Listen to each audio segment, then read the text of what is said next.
Bonsoir, chers frères et sœurs en Christ. Donc, je m'appelle Honoré Justin Boukal, je suis de Ziguinchor et je suis là pour donner mon témoignage de comment je suis venu à Christ. Au fait, mon témoignage remonte depuis mon adolescence, à peine 11 ans, 12 ans. Je m'intéressais déjà à la religion, donc comme je suis né dans une famille catholique un peu animiste, donc j'étais habitué à aller à l'église et en 2002, 3, 4, 5, je me rappelle bien. Donc j'ai fait mon baptême catholique et je me suis intéressé à la religion catholique. Et c'est là où j'ai fait mon entrée en 2005 dans le renouveau charismatique. Donc j'avais à peine 13 ou 14 ans. Donc j'ai grandi dans le renouveau charismatique et j'ai très tôt connu la Bible comme étant la parole de Dieu. J'avais cette foi ferme que la Bible est la parole de Dieu et je lisais chaque jour les Écritures. Donc c'était un livre de chevet et je tenais beaucoup à la Bible. Mais avec le temps, je me suis rendu compte que ma foi catholique n'était pas en conformité avec le message de la Bible. Je me suis posé beaucoup de questions et c'est là où j'ai quitté l'église catholique en 2012 et j'étais parti à la recherche de la vérité, à la quête de la vérité de la Bible. Et c'est dans cette recherche et la quête de la vérité que je suis tombé chez les témoins de Jéhovah, que j'ai fréquenté pendant 2 ans ferme. J'ai failli même me faire baptiser. Mais Dieu a attiré mon attention sur une doctrine des témoins de Jéhovah de 1914 qui a fait que j'ai décidé de ne pas me faire baptiser, j'ai décidé de ne plus être témoin de Jéhovah et je suis reparti à la quête de la vérité. C'est dans cette quête de vérité que j'ai finalement rencontré le pasteur Paul qui m'a permis, au travers de l'évangélisation, de connaître qui est Jésus, qu'est-ce que la nouvelle naissance et qui est devenu un tic pour moi.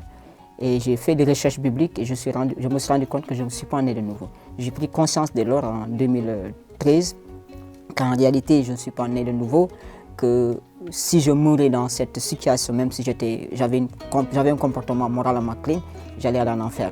Et c'est là où j'ai décidé de donner ma vie à Jésus en 2013 et c'est en 2014 que je me suis fait baptiser. Depuis lors, je sers le Seigneur, pas en plein temps, mais en tant que laïc. Et je ne regrette pas de prendre cette décision, celle de suivre Jésus-Christ et en étant dans l'église évangélique. Bien sûr, il y avait des attaques parce que je me rappelle, j'étais dans une famille témoin de Jéhovah où j'ai fait 4 ans, depuis depuis la classe de seconde jusqu'en classe de terminale. Donc j'étais là-bas. Et quand j'ai décidé de donner ma vie à Jésus, il n'était pas d'accord. Donc j'étais obligé de retourner au village à Cantenne où j'ai effectué le reste de ma scolarité. Mais après, j'avais une attaque de silmonage. J'étais silmoné littéralement. Donc, et ma famille ne savait pas, ce qui a fait que j'ai repris la classe de terminale à l'époque, en 2012 et 2013. Donc c'est finalement que j'ai eu une restauration de ma santé mentale. Donc j'ai repris la terminale et c'est là où j'ai eu mon baccalauréat en 2015. Et j'étais parti à l'université, notamment à l'université Hassan II de Ziguinchor, où j'ai effectué mes études de droit. Mais n'empêche, il y avait toujours en 2019, j'avais des attaques par rapport à ma santé mentale et tout ça. Donc ces attaques, mais par la grâce de Dieu, je vois tout le temps la puissance de Dieu, surtout lorsque je crie à lui. Mais aussi ma marche chrétienne a été parsemée de difficultés par rapport à mon identité en tant que chrétien, parce que je suis du genre à me questionner beaucoup. Donc sur certaines thématiques telles que la Trinité, j'étais un peu perdu. Et c'est dans ce sens que le Seigneur m'a conduit à rencontrer le pasteur Israël qui m'a vraiment édifié par rapport à la Trinité.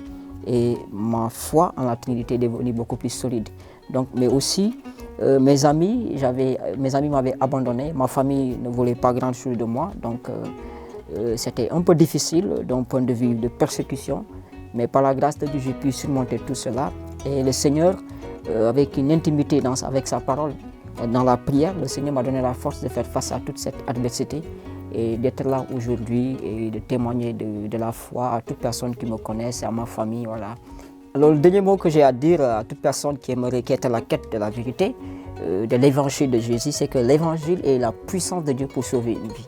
Donc c'est l'évangile qui sauve notre vie en réalité, qui sauve notre âme et qui donne la garantie de la vie éternelle. Donc sans l'évangile, on ne peut pas avoir la vie éternelle. La garantie de la vie éternelle. Donc sans l'évangile, on ne peut pas avoir cette garantie-là. Donc pour être sûr et certain qu'on est avec Dieu, il faut qu'on donne notre vie à Jésus. Donc je demanderai à cette personne de prendre courage et de donner sa vie à Jésus parce que c'est la meilleure des choses qui puissent exister dans la vie.